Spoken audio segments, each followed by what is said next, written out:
내려에 각인된 그날의 기억이라는 제목을 가지고 오늘 하나님 말씀을 같이 나누도록 하겠습니다. 오늘 우리가 읽은 말씀을 이제 소위 변화산 사건이다 이렇게 얘기를 하죠. 예수님께서 변형하신 사건입니다. 이 사건이 매우 신비로운 일들로 기록되어져 있어서 우리가 복음서를 볼 때도 매우 좀 난해한 그런 부류로 그렇게 분류하기도 합니다. 왜냐하면 오늘 본문 말씀에서 보았을 때도 마찬가지겠지만 엘리야와 또 모세가 이 죽었던 엘리야와 이 모세가 나타나고 예수님께서 얼굴과 옷에 광채가 나고 있는 그런 모습을 그들이 함께 보았던 사건이 기록되어져 있기 때문입니다. 그래서 어떤 사람들은 이 사건에 대해서 마치 픽션과 같이 여기는 사람들도 있고 또한 이 일들이 그저 그들이 환상을 보았다라고 얘기하는 경우도 있습니다. 그러니까 예수님의 변화산 사건을 환상이다 이렇게 얘기하는 사람도 있어요. 그러나 성경은 거짓을 이야기하거나 과장이 되어지는 이야기들을 하지 않습니다. 할렐루야. 성경은 하나님의 말씀입니다. 그리고 성령께서 감동으로 쓰신 책입니다.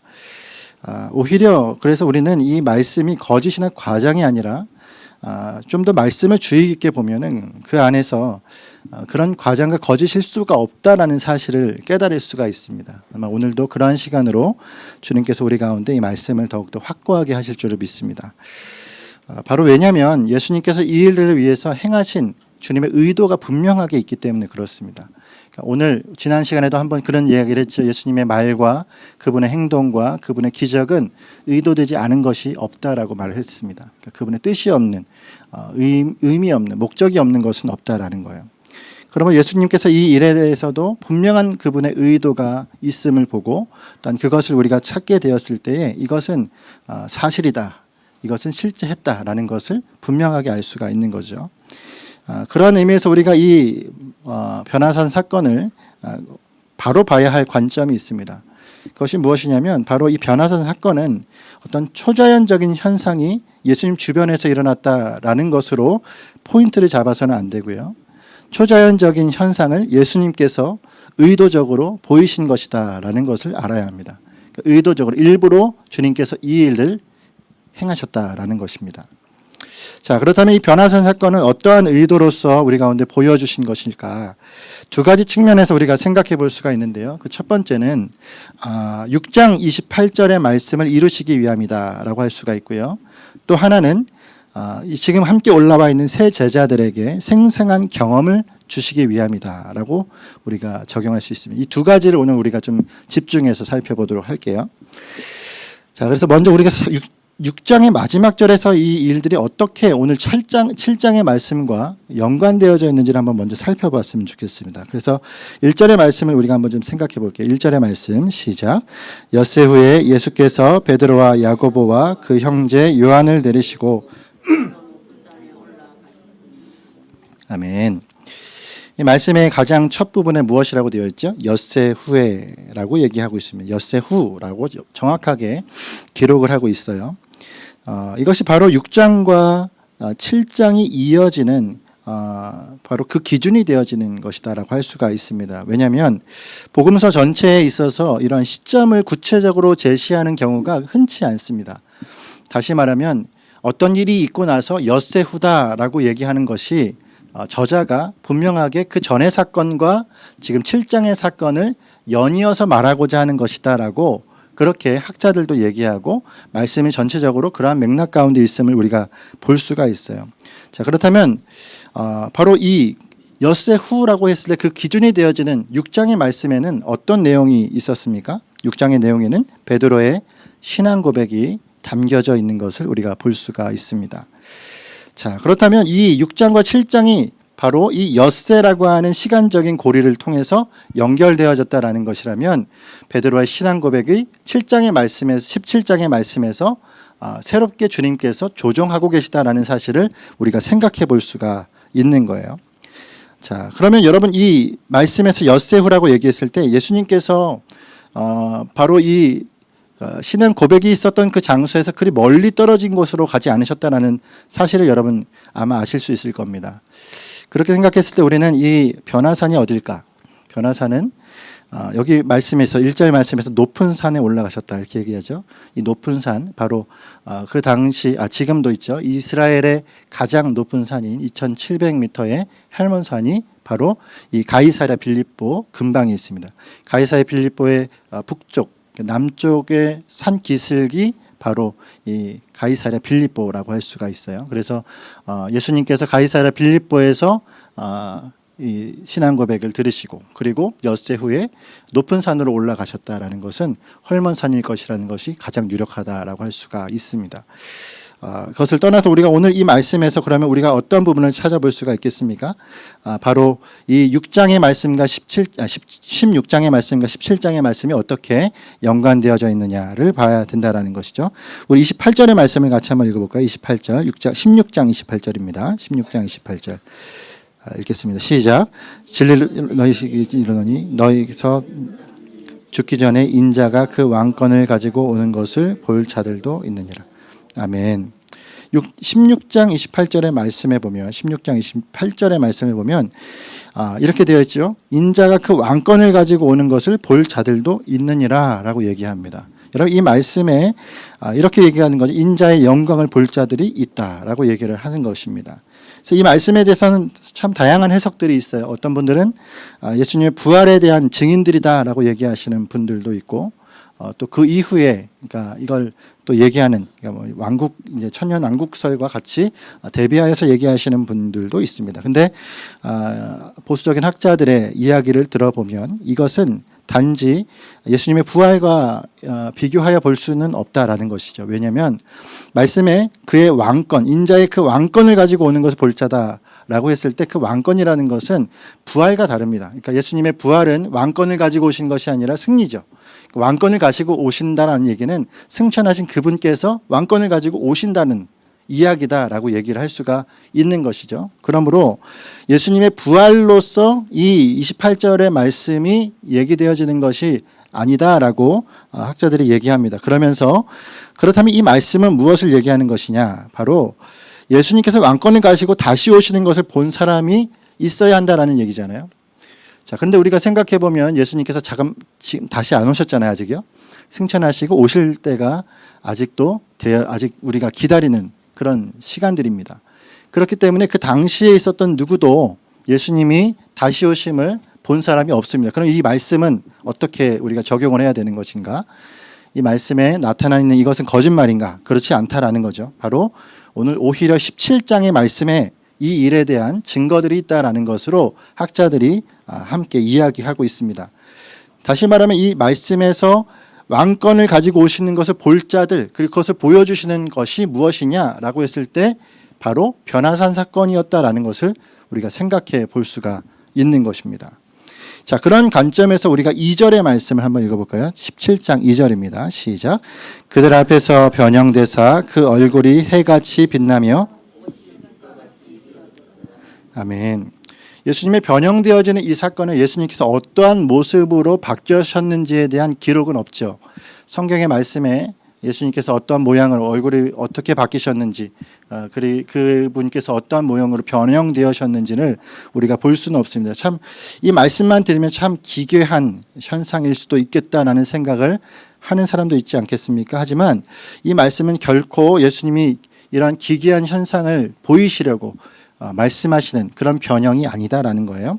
바로 예수님이 보여주시고자 하는 것이 무엇일까? 그들에게 예수님 스스로 변형되시고 또한 얼굴이 해같이 빛나고 옷에 빛이 났다라는 이야기는 무엇입니까? 바로 하나님의 나라를 미리 보여주시는 장면이다라는 것을 볼 수가 있습니다. 더 정확하게 말하면 하나님의 나라와 하나님의 아들을 보여주시는 장면이다라는 것으로 우리가 이야기해야 한다라는 거예요. 그 단적인 예가 무엇이냐면 예수님께서 만나는 두 사람입니다. 바로 모세와 엘리야입니다. 우리가 생각해 보면 아주 상식적으로 알 수 있죠. 이 죽은 이 엘리야와 모세를 불러낼 수 있는 그들이 죽은 그 선지자들을 다시 만나게 할 수 있는 장본인이 누구십니까? 예수님밖에 없어요. 그럼 그들은 어디 있습니까? 구약에 예를 들면 바울이 그 악신을 불러내서 만든 사람입니까? 아니죠. 분명한 모세와 엘리야와 대화를 하셨어요. 그럼 그들은 어디에서 왔죠? 바로 우리에겐 지금 보이지 않지만 하나님께서 미리 보여주신 예수님께서 미리 보여주신 그곳에서 그들과 함께 대화하신 것입니다. 할렐루야. 그러면 하나님의 나라를 미리 보여주셨다라고 그렇게 학자들이 이야기하고 또한 그 모습이 이 말씀에 나타나 있다라고 할 수가 있는 거죠. 결국에 예수님은 제자들에게 왕권을 가지고 오실 주님의 모습을 보여주고자 하셨다라는 것이 바로 이 변화산 사건의 중요한 예수님의 의도라는 것을 볼 수가 있습니다. 그러니까 변화산 사건은 제자들에게, 거기 있는 사람들에게, 아니면 우리 지금의 독자들에게 어떤 대단한 기괴한 현상이나 신비로운 일들이었던 환상을 보여주시려는 것이 아니라 실제 하는 것을 보여주시고자 함이었다라는 것을 분명하게 기억해야 한다는 것입니다.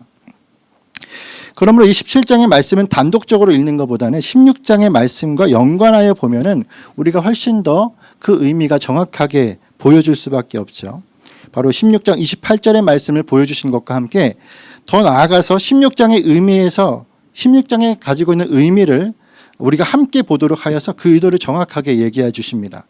자, 16장에 말하고 계신 주님의 의미가 무엇입니까? 말씀의 의미가 무엇입니까? 바로 베드로의 고백을 통해 우리가 볼 수 있죠. 주는 그리스도시요 살아계신 하나님의 아들이십니다. 자, 이 말씀이 무엇이라고요? 그저 고백이 아니라, 고백뿐만 아니라 이것이 실제라는 것에 대해서 얘기하시고자 하는 것이다라는 겁니다. 바로 하나님의 아들이라고 하는 것은 그저 고백이 아니라, 그러니까 우리가 하나님의 아들이셨으면 좋겠다, 아니면 하나님의 아들이셔야 된다라고 하는 우리의 어떤 막연한 아니면 필연성을 따라서 그분을 하나님의 아들이라고 부르는 것이 아니라 그분은 뭐예요? 실제로 하나님의 아들이다라는 것을 보여주시는 것이 이 변화산 사건이다라는 거예요. 할렐루야. 아멘. 여러분, 그래서 오늘 이 말씀에서 우리가 먼저 기억해야 될 것은 다른 것이 아닙니다. 이 고백이 실체가 없는 고백일 수가 없다라는 거예요. 그러니까 베드로의 신앙 고백은 어찌 보면 실체가 없는 고백이었다라고 할 수가 있습니다. 그래서 예수님은 이것을 너가 고백한 것이 아니라 하늘의 아버지께서 고백하게 하셨다라고 얘기해요. 이 얘기가 무엇입니까? 말을 했는데 그가 그 믿음을 따라서 얘기한 것이 아니라 정말 주님께서 입으로 고백하게 하신 거예요. 그래서 마태가 이 기록을 함으로 말미암아서 그 고백 안에서 하나님께서 말씀을 이끌어 나가시도록 하셨습니다. 근데 그가 정말로 그러면 실체가 없었던 것인가? 그럴 수밖에 없죠. 왜요? 그가 지금까지 해나가고 있는 여러 가지 모양을 보면 또 우리가 알 수가 있습니다. 이 부분을 조금 이따가 함께 또 얘기하도록 하면 좋겠고요. 결국 예수님께서 늘 우리 가운데 말씀하시는 이 마태복음의 말씀을 통해 우리가 볼 수 있는 것은 무엇입니까? 다른 것이 아닙니다. 바로 실제하는 사실에 입각한 말씀이다라는 것을 계속 얘기하시는 거예요. 우리가 몇 주 전에도 한번 천국 비유를 한번 다뤘죠. 그 천국 비유를 말씀하실 때도 마찬가지입니다. 천국이 없는데 굳이 그것을 꾸며서 말씀하시는 분이 아니에요. 하나님의 나라가 우리 가운데 임해야 한다. 그리고 그 나라는 어떤 나라이고 그 나라에 우리가 어떤 모습으로 나가야 하는지에 대해서까지 이 비유를 통해서 분명하게 생각하게 하셨어요. 다시 말하면 천국은 반드시 있고 또한 하나님의 나라는 우리 가운데 분명하게 주어진 실제라는 것을 이야기하는 것입니다. 할렐루야. 그것과 더불어 또 뭐도 실제합니까? 지옥도 실제하는 것이다 라고 하는 것을 우리 가운데 분명하게 얘기하시는 것이 지난 우리 천국의 비유였어요. 천국 비유에서 보았던 말씀이었잖아요. 그러므로 여러분, 우리가 오늘 이 말씀에서도 신앙 고백이라고 얘기할 때 우리가 하나님 앞에 드려야 될 신앙 고백은 무엇으로 근거해야 됩니까? 실제가 있어야 돼요. 실체가 있어야 되죠. 그러니까 무엇인가를 내가 고백한다. 근데 그 고백이 아무런 근거가 없고 그냥 내 고백만 있다라는 것은 그건 고백 자체가 뭐예요? 아무것도 없다는, 그 안에 알맹이가 없다는 얘기 아닙니까? 할렐루야. 예. 그러므로 실제가 있다라는 것은 뭐예요? 바로 이 하나님의 아들 그리고 하나님의 나라가 분명하게 실제한다라고 하는 것. 예수님이 하나님의 아들이라고 한다는 그 사실이 정말 실제여야 고백이 효력이 있는 겁니다. 할렐루야. 그러면 누가 김 목사한테 신앙 고백을 해요. 그러면 그게 실제가 되겠습니까? 아니죠. 그 고백은 아무런 쓸모가 없어요. 그를 구원해 주지도 못해요. 하지만 실제 대신 예수 그리스도 그리고 그분의 나라, 이것이 정말 진정 있는 것이고, 또한 우리가 말씀을 통해서 무엇을 볼 수 있습니까? 그분의 약속을 볼 수가 있죠. 바로 그분의 약속이 너무도 흔들리지 아니하는 약속이다라는 사실 때문에 그 고백은 뭐예요? 분명한 효력이 있는 것입니다. 그러므로 여러분, 이 말씀에서 우리가 먼저 생각해 볼 것이 무엇이죠?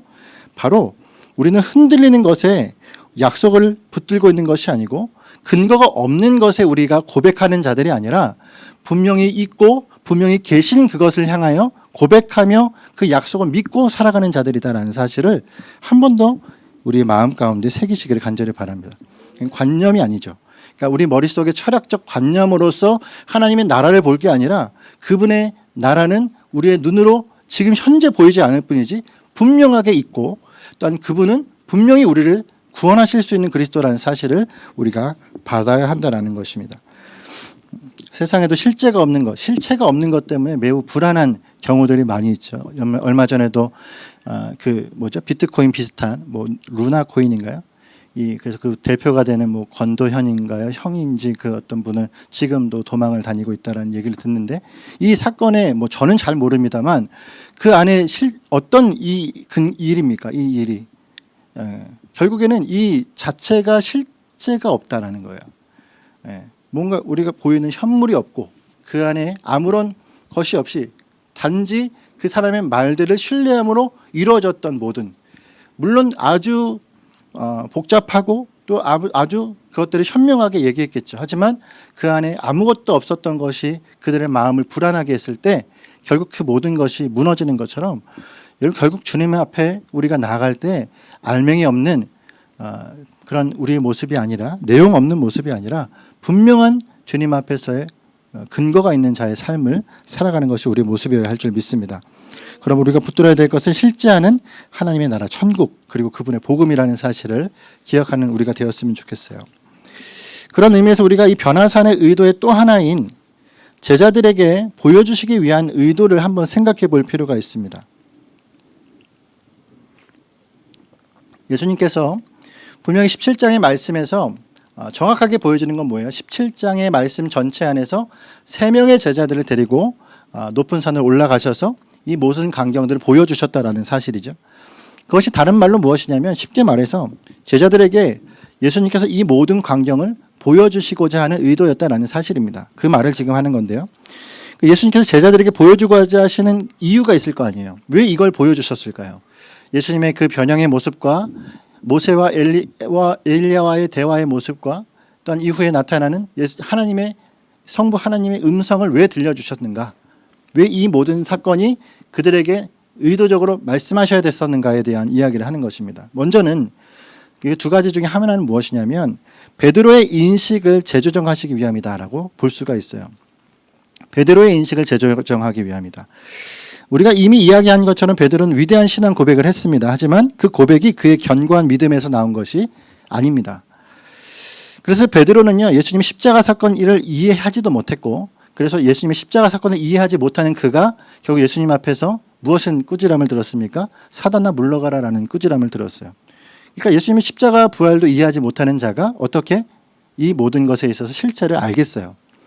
그러면 그 베드로의 고백은 정말로 하나님이 하신 고백이죠. 여러분, 그래서 이러한 이 베드로의 인식이 지금 어떤 수준인지에 대해서도 오늘 말씀에서도 분명하게 나타나는 것을 우리가 볼 수가 있어요. 우리 4절의 말씀을 같이 읽겠습니다. 4절입니다. 함께 읽을까요? 시작.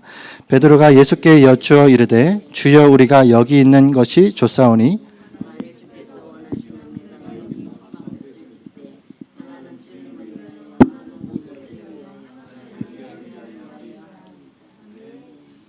아멘.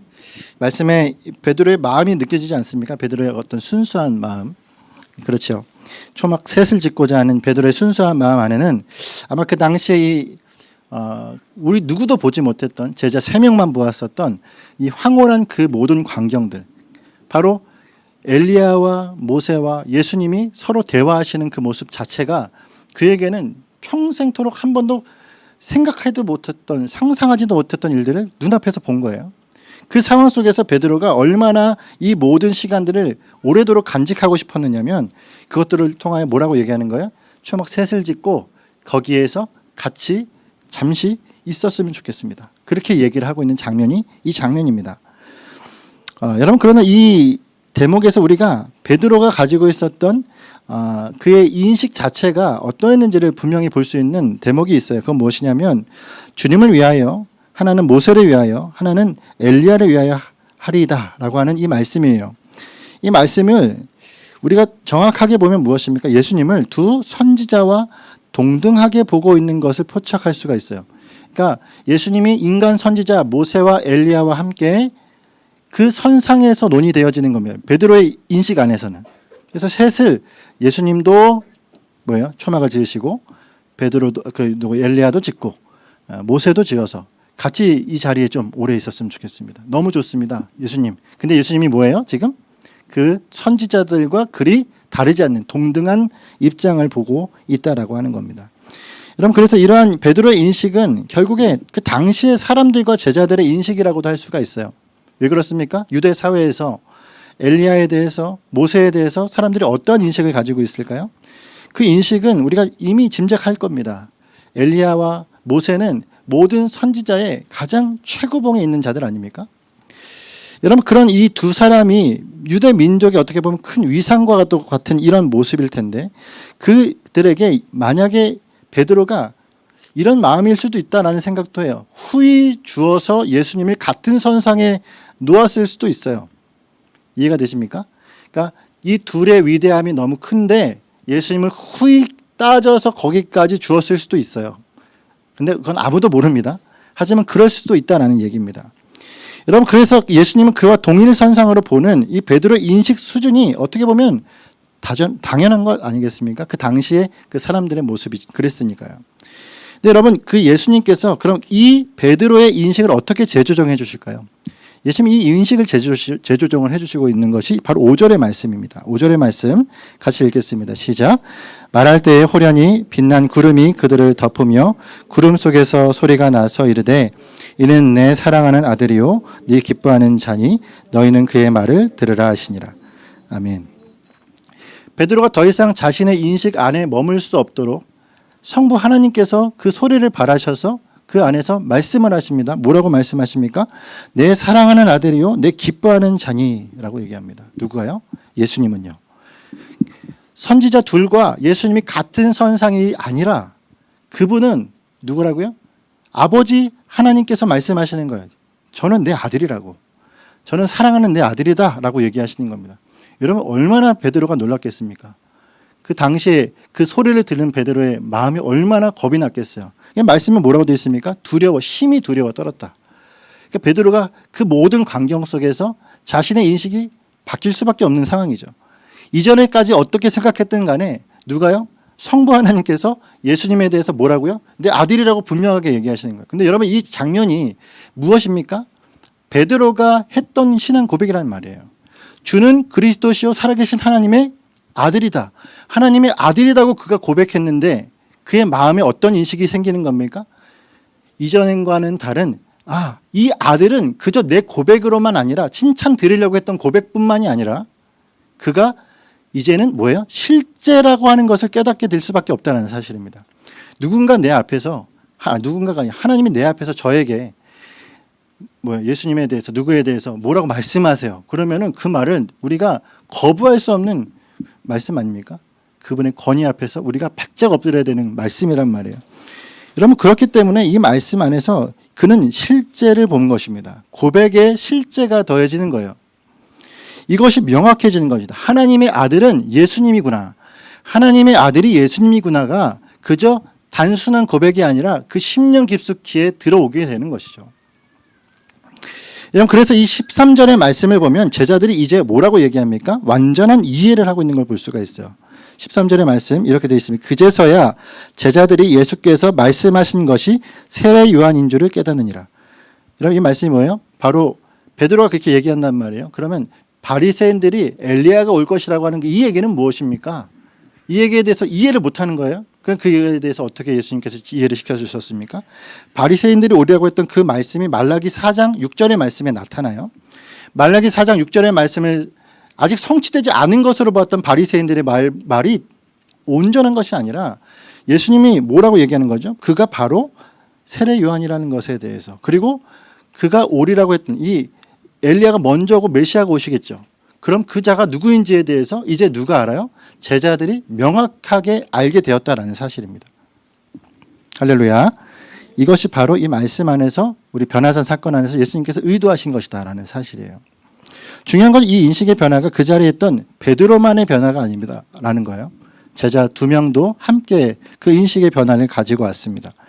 그러니까 베드로와 요한과 야고보 이 3명의 제자가 이 놀라운 광경을 보고 그들이 하나님의 아들이 무엇이고 그 당시의 상황을 이해했다는 사실이에요. 여러분, 그럼 우리가 이런 질문을 할 수가 있겠죠. 왜 이 3사람, 이 3명의 제자일까라는 거예요. 우리가 잘 알듯이 이 3명의 제자가 나중에 무엇이 됩니까? 교회의 지도자들이 됩니다. 그러니까 예수님께서 이 3명의 제자를 불러다가 이 모든 환상을 보이시고, 환상이 아니죠. 이 모든 실제를 보이시고 이 모든 것 앞에서 하나님의 뜻이, 하나님의 의도를 분명하게 얘기하시고 아들이심을 얘기하고 하나님의 나라를 얘기하신 이유가 뭐예요? 이들이 장차 교회의 지도자들로 서야 할 자들이기 때문입니다. 이건 제 말이 아니라 이 지금까지 했던 모든 말이 주석가들의 또한 학자들의 공통된 의견입니다. 다시 말하면 무엇입니까? 바로 예수님은 이 자리에서, 이 상황에서 무엇을 지금 예비하고 계신 거죠? 교회를 예비하고 계시는 것입니다. 주님의 교회가 어떻게 설립되어지고 어떤 지도자가 세워질 것인지 주님은 이미 아시는 분이시죠. 그분의 의도가 그러면 어떤 거죠? 교회를 이끌어 나갈 자들에게 하나님의 나라와 하나님의 아들, 이 두 실제를 밝히 보여주는 것으로 이 시간을 주님께서 사용하셨다라는 것입니다. 자, 그러면 정말로 그들에게, 이 3명의 제자에게 이 사건이, 이 상황이 실제로 와닿았고 이걸 정말 그들이 지도자로 섰을 때에도 잊지 않고 있었을까? 네, 정말입니다. 그들은 잊지 않고 있었고 이것이 교회 안에 놀라운 지대한 영향을 미쳤습니다. 견고히 세워지는 것 안에. 왜요? 실제를 본 자들이 있었기 때문에, 그 실제가 있다라는 사실, 하나님의 아들이 실제라고 하는 사실을 공히 하나님 아버지께서 직접 얘기하시는 말을 들은 사람들이 있었기 때문에 이것 안에서 교회는 흔들리지 않았어요. 이거 어디서 찾아볼 수 있을까요? 베드로의 고백을 보면 알 수 있어요. 베드로 후서의 말씀의 1장 16절의 말씀을 보면 알 수 있어요. 한번 찾아보시겠습니다. 베드로 후서 1장 16절과 17절.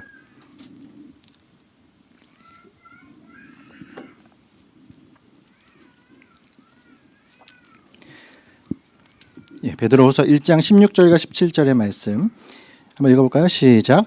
우리 주 예수 그리스도의 능력과 강림하심을 너희에게 알게 한 것이 교묘히 만든 이야기를 따르는 것이 아니요 우리는 그의 크신 위엄을 친히 본 자라. 지극히 큰 영광 중에서 내 기뻐하는 자라 하실 때에 그가 하나님 아버지께 존귀한 영광을 받으셨느니라. 아멘. 이 말씀이 무엇을 얘기합니까? 베드로후서의 말씀이라면 이미 AD 50년 이후에 쓰여진 기록입니다. 이 당시에 이 기록을 했을 때의 그 상태가 무엇이면 네로 황제의 핍박 가운데 있었을 때입니다. 여러분, 그 상황 속에서 베드로가 잊지 않고 있었던 것이 무엇입니까? 변화산 사건이에요. 그리고 그 사건 안에서 무엇은 일이 있었는지에 대해서 명확하게 그가 증거합니다. 바로 그 소리가 나기를 내 사랑하는 아들이요 내 기뻐하는 자라 하실 때에 내가 그것을 봤다라는 거예요. 보았고 하나님께서 친히 그 아들을 영광을 그에게 주시는 것을 자기가 눈으로 똑똑히 봤다라고 고백하는 겁니다. 다시 말하면 뭐예요? 이 그때 당시에 뇌리에 각인되었던 그날의 기억이 그의 평생도록 잊혀질 수 없는 기억이 되었다라는 사실이에요. 그때 하나님의 나라를 보았고 하나님의 아들이심을 명백하게 증거받았던 그 시간이 그의 평생에 잊혀지지 않는 시간이 된 겁니다. 할렐루야. 이것이 바로 변화산 사건입니다. 그러므로 여러분, 이 말씀을 통해서 우리가 볼 수 있는 건 무엇이죠?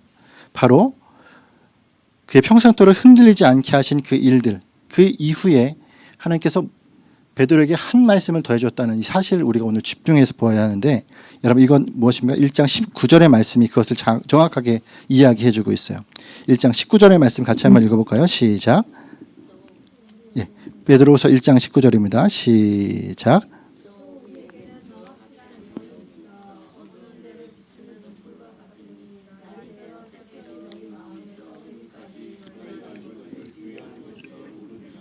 아멘.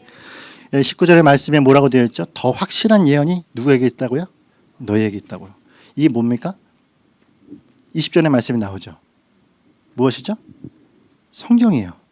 하나님의 말씀이에요. 그러니까 베드로 이 말씀의 골자가 뭐냐면 나는 봤다라는 거예요. 나는 사랑하는 아들이요 기뻐하는 자라는 소리도 들었고 예수님이 하나님의 아들인가 하나님 나라도 보았지만 더 확실한 예언이 있다. 지금 이때 이 암흑과도 같고 핍박이 강하게 있는 박해의 시대에 네로 황제의 그때 그들에게 얘기하는 거예요. 너희에게는 더 확실한 예언이 있어. 그게 뭐냐? 바로 성경이다라는 겁니다.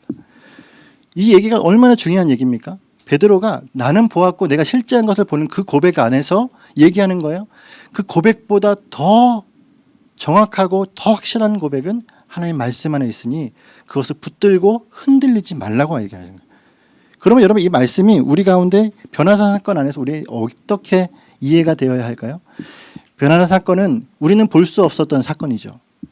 하지만 베드로는 분명하게 얘기합니다. 그 모든 사건을 다 하나님께서 하셨다는 것을 그가 분명하게 증거하고 있어요. 참이란 말이에요. 실제이고 이것은 팩트입니다. 이 팩트 앞에서 우리에게 또한 얘기하는 건 뭐예요? 그 팩트가 다만 그 사건뿐만 아니라 오늘 이 모든 마태복음의 말씀 그리고 구약부터 신약에 있는 모든 하나님의 말씀 안에서 그 하나님의 실제하심이 분명하게 나타난 것이 이 성경이라는 얘기예요. 그러면 우리가 어떻게 하면 믿음이 흔들리지 않을까?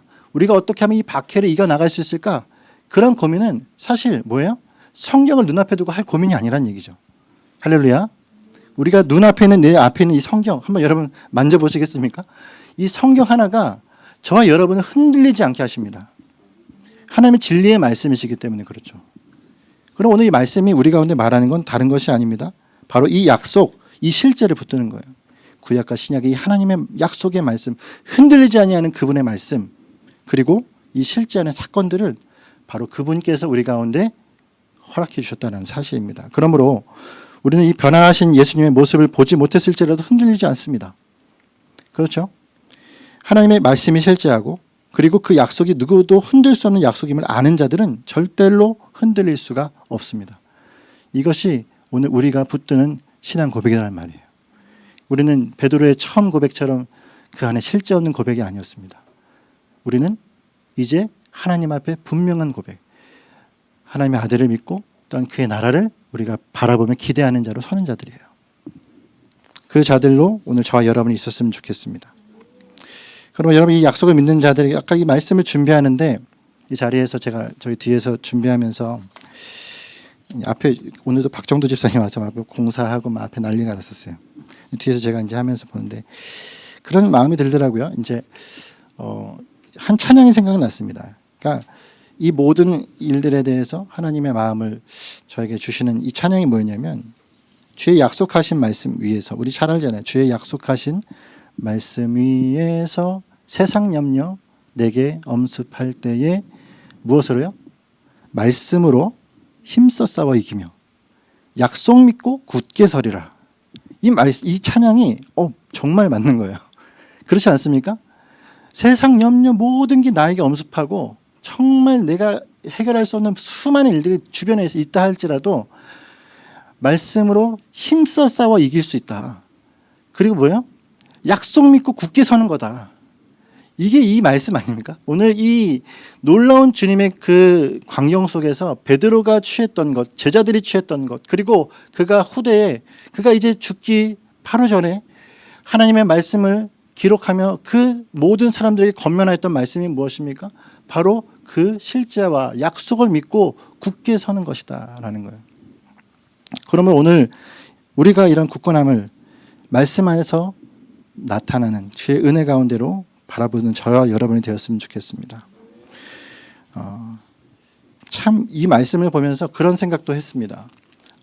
정말 지도자가 중요하다. 앞장선자는 정말 중요하다. 만약에 베드로가 그 광경을 시실콜콜하게 생각을 하고 믿음으로 받지 않고 그저 내가 뭔가 헛것을 봤나? 이 생각을 했다면 이 세 제자들이 분명한 하나님 앞에 믿음으로 반응하지 않고 그렇게 나가지 않았다면 교회가 흔들렸을 거 아니에요. 그러므로 여러분 앞에 김 목사를 위해서 늘 기도해 주십시오. 예, 늘 기도해 주세요. 저 흔들리면 안 됩니다. 예, 저 흔들리면 안 돼요. 왜요? 교회가 주님 앞에 온전히 세워져 가기 위해서. 물론 주님은 주님의 교회를 주님께서 세워가십니다. 하지만 주님 앞에 소경을 이끌어갈 수 없잖아요. 한 번도 경험하지 못한 주님을 내 입으로 고백할 수 없잖아요.